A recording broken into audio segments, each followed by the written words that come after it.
Христијан Мицковски првиот тест ке го има уште во четврток на старт на седницата.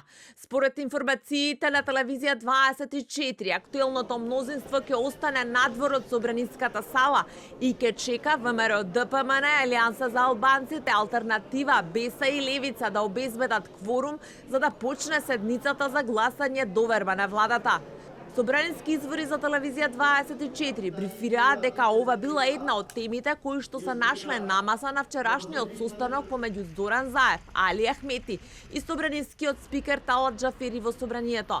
Доколку почне седницата, тогаш следниот тест ќе биде на полноќ, кога и ќе се гласа. А до тогаш и Зоран Заев и Христијан Мицковски, но и нивните коалициски партнери во трка до потврдени 61 глас. Токму во таа насока е и најавата дека Заев денеска се среќава со Алтернатива, а пратениците на оваа партија неофицијално се и на агендата на Мицковски.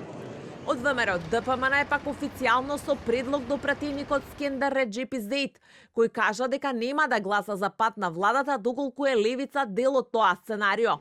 Вела дека доколку му е спорна иницијативата со Левица да избере 19 пратеници од ВМРО ДПМН, кои заедно со него ќе достават нова иницијатива, бидејќи за ваков предлог потребно е само 20 пратенички потписи. Одлуката овој пат е многу поедноставна. Овде не се гласа за идеологија, туку вистинското прашање дали ќе дозволиме да продолжи криминалот и корупцијата или заедно ќе реформираме нашата заедничка татковина. Реџеп Издејт денеска не одговараше на повиците на телевизија 24 да каже дали понудата му е прифатлива.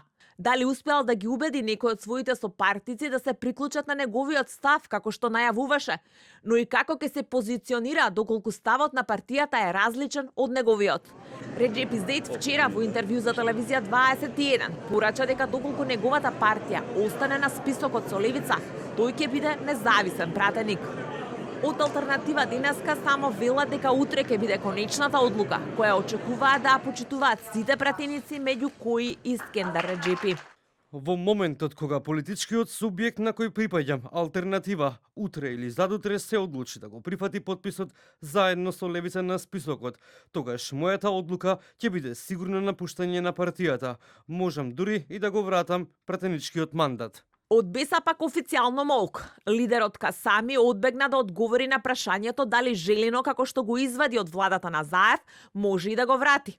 Висок партиски функционер на БЕСА пак тврди дека остануваат на списокот на Мицковски за уривање на владата. Од Алијанса за албанците пак во изјава за телевизија 24 најавуваат дека имаат, како што велат, и резерва доколку Реџепи се откаже дефинитивно. Од СДСМ пак тврдат дека тие се сигурни во своите пратеници, но и се повикуваат и на Facebook статусот на Заев од вчера, дека мнозинството пратеници стојат зад него. Дека немаат намера да гласаат против, порача и од ЛДП, ДОМ, но и од партијата на турците. Али Ахмети веќе потврди дека сите негови пратеници стојат зад Дуи и неговите политики.